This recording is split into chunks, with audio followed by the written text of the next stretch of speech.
आप न्यूज 18 देख रहे हैं। आपके साथ मैं हूं कंचन डोगरा नेगी। बड़ी खबर से आइए बुलेटिन का आगाज करते हैं। कुछ ही देर में केंद्रीय मंत्री संजीव बालियान के घर में यूपी के जाट नेताओं की बैठक होने वाली है। बीजेपी के उपाध्यक्ष सौदान सिंह बैठक में शामिल होंगे।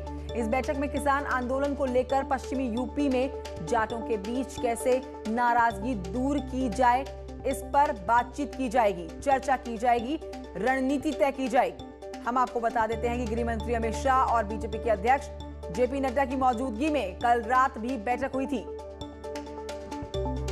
तो संजीव बालियान के घर जाट नेताओं की बैठक।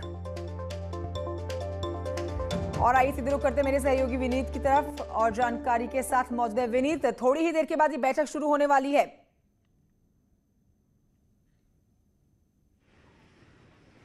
जी कंचन, निश्चित तौर पर मैं आपको बताना चाहूँगा कि अब थोड़ी देर बाद जो है वो बैठक शुरू होने वाली है, जिसमें पश्चिमी उत्तर प्रदेश के जो जाट नेता हैं वो यहाँ पर आए हुए हैं। साथ ही साथ कुछ सांसद में हैं, जैसे राजकुमार चहर हैं, वो यहाँ पर आए हुए हैं। आगरा से वो सांसद होते हैं। इसके साथ ही साथ यूपी सरकार के मंत्री भूपेंद्र चौधरी वो भी यहाँ पर आए हुए हैं। साफ तौर पर जिस तरह से पश्चिमी उत्तर प्रदेश में जाटों के बीच में किसान आंदोलन के कारण जो जाट परंपरागत तौर पर बीजेपी का वोटर हुआ करता था, लेकिन किसान आंदोलन के कारण जिस तरह से कहीं ना कहीं छिटकाव हो रहा है, उसे रोकने के लिए यहाँ पर रणनीति जो है वो बनाई जा रही है। साथ ही साथ यहाँ पर जो प्रभार में जो दिया जाएगा कि आखिरकार कौन सा जाट नेता का कहाँ पर प्रभाव है और किस खाप के साथ कौन सा जाट नेता बात करेगा, इसको लेकर के चर्चा होगी। इसके साथ ही साथ मैं आपको बताना चाहूंगा कि पिछले दिनों हमने देखा कि जिस तरह से प्रियंका गांधी वहां पर सक्रिय हुई थी, कांग्रेस वहां पर सक्रिय हुई थी, या फिर अगर हम आरएलडी के बारे में बात करें, जयंत चौधरी जिस तरह से सक्रिय हुए हैं, या फिर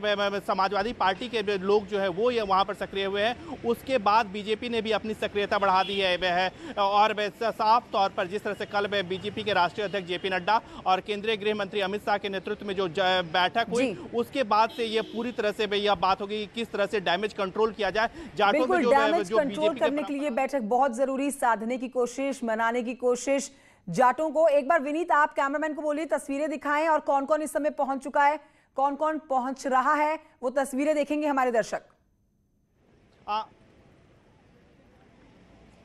जी निश्चित तौर पर मैं अपने कैमरा पर्सन को बोलूंगा कि वो ये चीज़ें दिखाएं। अभी इस वक्त हम संजीव बालियान के आवास पर हैं। यहाँ पर कई सांसद जो में हैं, जैसे राजकुमार चहर हैं, वो यहाँ पर पहुँच गए हैं। साथ ही साथ यूपी सरकार के मंत्री चौधरी हैं, वो यहाँ पर पहुँच गए हैं। इसके साथ ही साथ कुछ लोकल नेता हैं वो यहाँ पर पहुँचे हुए हैं। साफ तौर पर जो जाट नेता है, जिनकी जहाँ पर प्रभाव है या जिन खापों में जिनका प्रभाव है, उन्हें वो यहाँ पर बुलाया गया। और यहाँ पर जिस तरह से कल की बैठक हुई थी, जिसमें केंद्रीय गृह मंत्री अमित शाह और बीजेपी के राष्ट्रीय अध्यक्ष जेपी नड्डा मौजूद थे, वहां पर जो तय हुआ था कि आखिरकार किन नेताओं को कहां की जिम्मेदारी दी जाएगी, उसी को लेकर के चर्चा होगी। आप नजर बनाए रखिए इस बैठक में। आगे आपके पास जानकारी लेने के लिए फिर लौटूंगी, लेकिन अब आगे बढ़ेंगे। लखनऊ से खबर आ रही है, कल होने वाला है सदन विधानमंडल का बजट सत्र, जिसके हंगामेदार होने की पूरे कयास लगाए जा रहे हैं, क्योंकि विपक्ष ने अपनी तैयारी पूरी कर ली है। मुद्दे तय कर लिए हैं, किन किन मुद्दों पर सरकार को घेरने की तेजी से कोशिश की जाएगी। कानून व्यवस्था, महंगाई, कोरोना संकट, गन्ना मूल्य के भुगतान और किसानों के मुद्दे पर विपक्ष योगी सरकार को कल घेरने वाली है। सदन में बसपा ने भी सरकार को घेरने के लिए अपनी रणनीति बनाई है, समाजवादी पार्टी ने भी अपनी रणनीति बनाई है। और थोड़ी ही देर में 1 बजे का समय था सर्वदलीय बैठक का, वो होने जा रही है, जिसमें मुख्यमंत्री योगी आदित्यनाथ शिरकत करेंगे। माना जा रहा है कि इस बैठक में स्पीकर विपक्ष से शांतिपूर्ण सदन चलाने की सहयोग की अपील करेंगे। आइए सीधे रुख करते हैं रंजना की तरफ। लखनऊ से हमारे साथ लाइव मौजूद है रंजना। 1 बजे का समय था जब ये महत्वपूर्ण सर्वदलीय बैठक शुरू की जानी है, क्या इस समय अपडेट है? बैठक शुरू हो चुकी है? देखिए अभी बैठक शुरू होने वाली है और सर्वदलीय बैठक में पूरी कोशिश रहेगी विधानसभा अध्यक्ष की कि जो सहमति बने कि सुचारू रूप से सदन चले, क्योंकि विपक्ष ने बिल्कुल तैयारी जो कर रखी है सदन नहीं चलने देने की, हंगामा करने की, उसको लेकर के यहाँ पे प्रस्ताव रहेगा कि किस तरह से सदन को सुचारू रूप से चलाया जाएगा। तो बैठक अब शुरू होने वाली है, सर्वदलीय बैठक, जिसमें सभी राजनीतिक दलों के प्रतिनिधि रहेंगे मौजूद और उत्तर प्रदेश सीएम योगी मौजूद रहेंगे, क्योंकि वो सरकार के प्रतिनिधि हैं। तो इस तरह से सभी राजनीतिक दलों के प्रतिनिधि उसमें मौजूद रहेंगे और विधानसभा अध्यक्ष की तरफ से प्रस्ताव रहेगा कि सदन को सुचारू रूप से चलाने दिया जाए। जी रंजना, जैसे सरकार ने अपनी तरफ से तैयारी पूरी कर ली है, पूर्ण बजट में सबको खुश करने की वैसे ही विपक्ष ने भी अपनी तैयारी पूरी करी हुई है। विपक्ष ने सरकार को घेरने की तैयारी पूरी की हुई है, मुद्दे सेट कर रखे हैं। बहुत शुक्रिया आपका रंजना, जानकारी के लिए। हम आगे बढ़ रहे हैं, आपको बता रहे हैं कि पीएफआई से जुड़े हुए 2 संदिग्ध लखनऊ से कल गिरफ्तार किए गए थे। विस्फोटक के साथ इन दोनों की गिरफ्तारी की गई थी, जो कि दहशत फैलाने की फिराक में थे। अब लखनऊ से बसंत पंचमी के दिन एसटीएफ ने बम विस्फोट की साजिश नाकाम कर दी, लेकिन जैसे जैसे तहकीकात आगे बढ़ रही है, हैरान करने वाले खुलासे हो रहे हैं। गिरफ्तार हुए पीएफआई के मिलिट्री कमांडर बकरुद्दीन और फिरोज खान, ये 2 लोग जो कि केरल के रहने वाले हैं, इनके मंसूबे जानकर आपके होश उड़ जाएंगे। देखिए रिपोर्ट।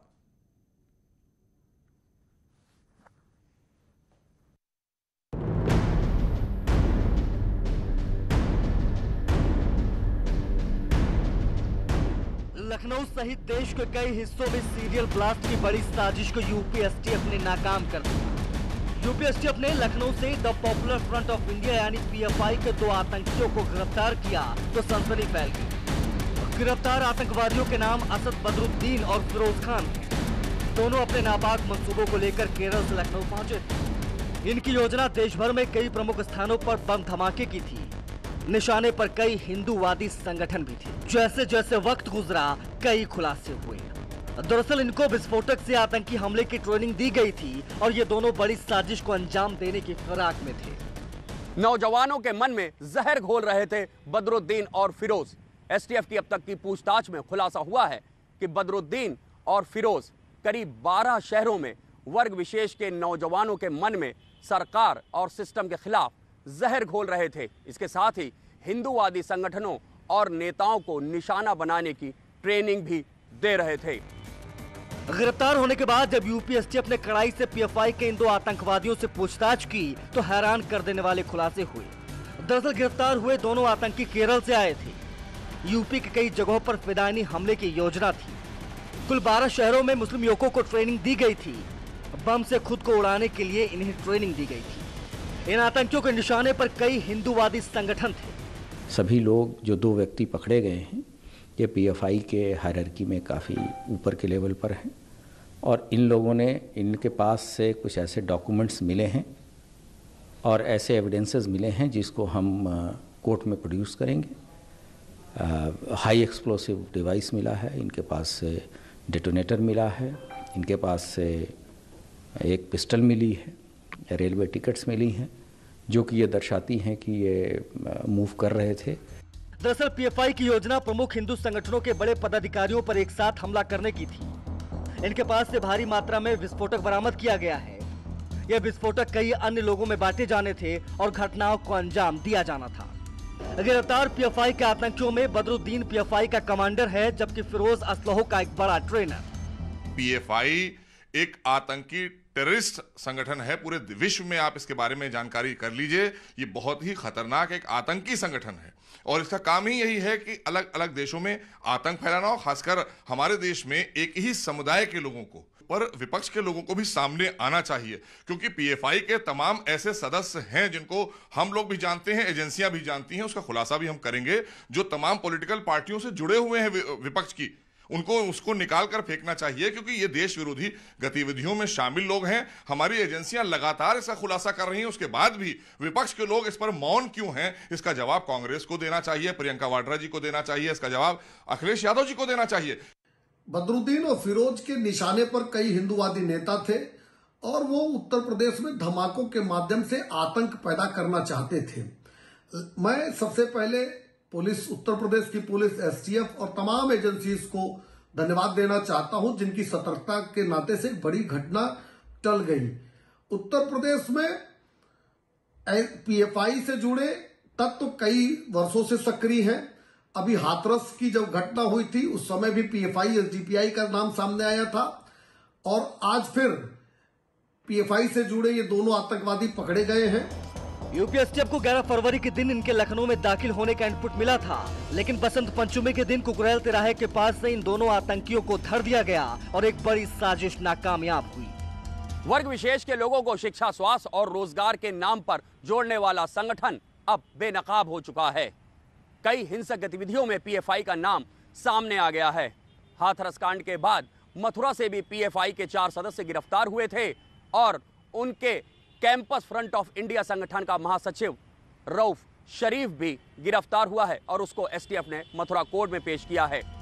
पीएफआई के दोनों आतंकियों से 16 विस्फोटक डिवाइस, बैटरी, डेटोनेटर और लाल रंग के तार बरामद हुए हैं और गिरफ्तार हुए पीएफआई के इन 2 आतंकियों पर यूपी एटीएस के थाने में भी एफआईआर दर्ज हो गई है। देशद्रोह समेत गंभीर धाराओं में एफआईआर दर्ज कराई गई है, जिसका मतलब साफ है कि अब आगे की तफ्तीश एंटी टेररिज्म स्क्वाड करेगा। लखनऊ से न्यूज़ 18 के लिए ऋषभमणि त्रिपाठी की रिपोर्ट। सीधे रुक करते हैं लखनऊ, जहां से मेरे सहयोगी ऋषभमणि त्रिपाठी और जानकारी के साथ मौजूद है। ऋषभमणि, ये बड़ी खबर है, 2 पीएफआई के सदस्यों का पकड़े जाना जिनके इरादे बहुत खतरनाक थे, ये एक बड़ी कामयाबी यूपी एसटीएफ के लिए। लेकिन अब इस मामले पर जो राजनीति हो रही है ना, उसका होना भी तय है। हम मोहसिन रजा को सुन रहे थे, उन्होंने साफ तौर पर कहा कि बीजेपी इस संगठन को आतंकी संगठन मानती है, लेकिन कांग्रेस इस पर चुप्पी साधे हुए है। सवाल वाजिब है कि जहां पर प्रियंका गांधी वाड्रा जो है, एक तरफ यूपी में इतनी सक्रिय तौर पर जगह जगह जा रही हैं, लोगों से मिल रही हैं, वादे कर रही हैं, दावे कर रही हैं, ऐसे में पीएफआई के 2 सदस्यों के पकड़े जाने पर चुप क्यों है?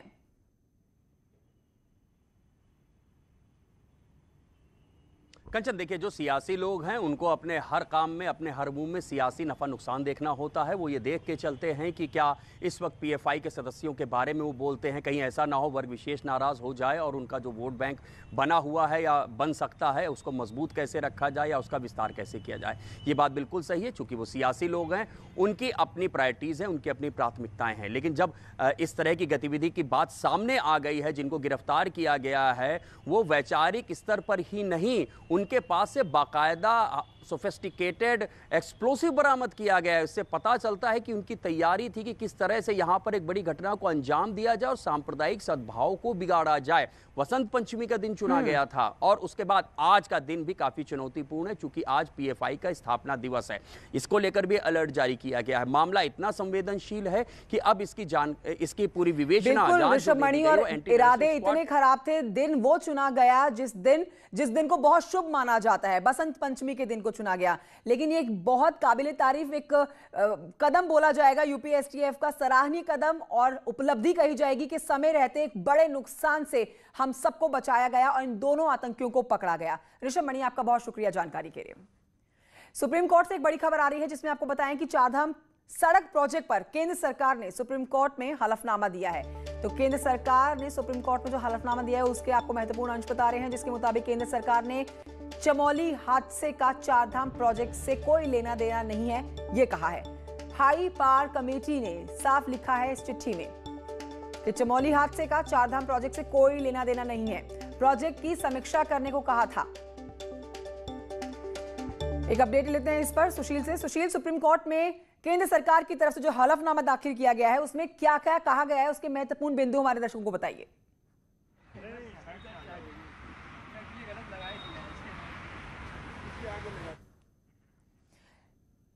सुशील, आप तक आवाज पहुंच रही है मेरी? जी बिल्कुल, बताएं एक बार अपना सवाल। जी सुशील, आपसे हमारे दर्शकों तक ये जानकारी पहुंचाना बहुत जरूरी होता है कि केंद्र सरकार ने सुप्रीम कोर्ट में हलफनामा जो दायर किया है उसमें किन किन महत्वपूर्ण बातों का जिक्र किया है। जी देखिए, सबसे महत्वपूर्ण बात जो उत्तराखंड के चमोली में जो फिलहाल हादसा हुआ है, या जो ये कहें कि जो एक बड़ा सैलाब आया था, उसके पीछे ये बताया जा रहा था कि जो चारधाम प्रोजेक्ट है वो भी प्रभावित हो सकता है। और इसके लिए जो हाई पावर कमेटी बनाई गई थी उसके जो चेयरमैन है रवि चोपड़ा, उन्होंने आपत्ति दर्ज कराते हुए एक पत्र लिखा था।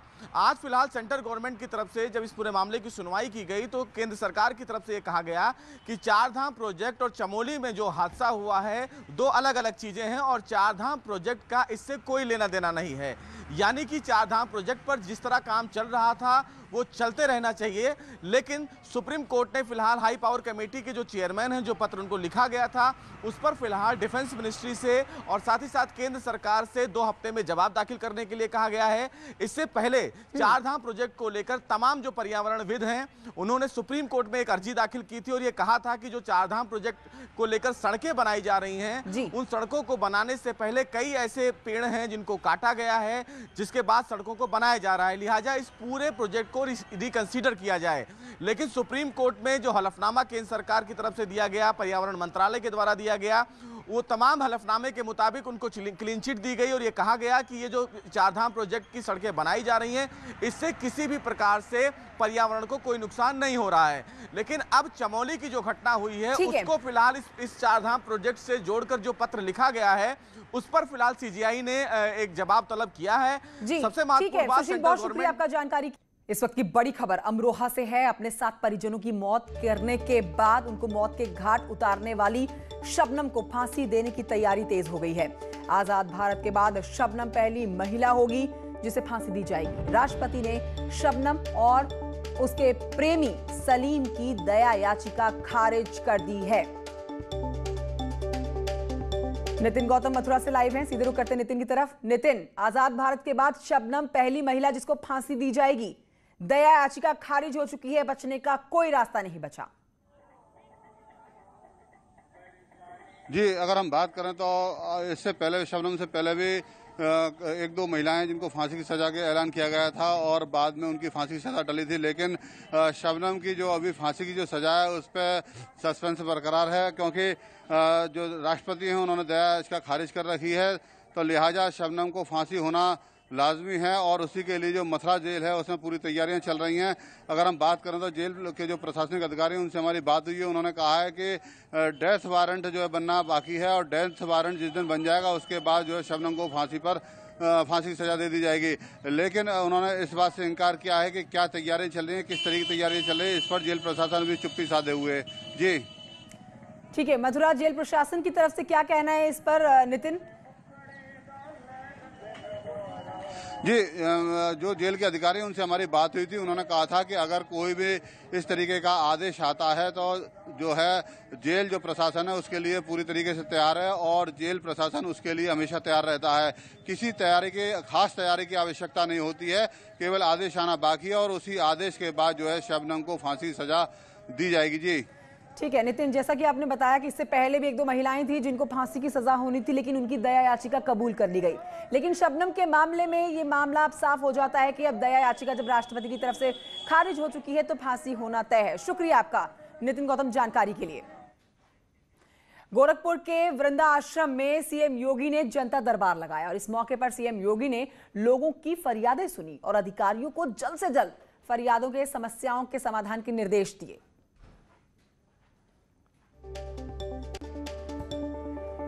तो मुख्यमंत्री योगी आदित्यनाथ जनता की परेशानियां, समस्याएं सुनते हुए एक बार फिर से कैमरे में कैद हुए। गोरखपुर से तस्वीरें। लेकिन इस बीच अधिकारी जो उनके साथ मौजूद थे, तमाम अधिकारियों को जल्द से जल्द समस्याओं का समाधान ढूंढ निकालने के आदेश दिए गए। में एक बार फिर गोरखनाथ मंदिर में जनता दरबार लगाया और यहाँ पे 200 से अधिक फरियादियों की सीएम ने समस्याएं सुनी। साथ ही अधिकारियों को उन्होंने निर्देश दिया कि जो भी फरियादी यहाँ पे आए हैं इनकी समस्या का निवारण जल्द से जल्द किया जाए। अखिलेश पांडे के साथ रामगोपाल द्विवेदी, न्यूज़ 18।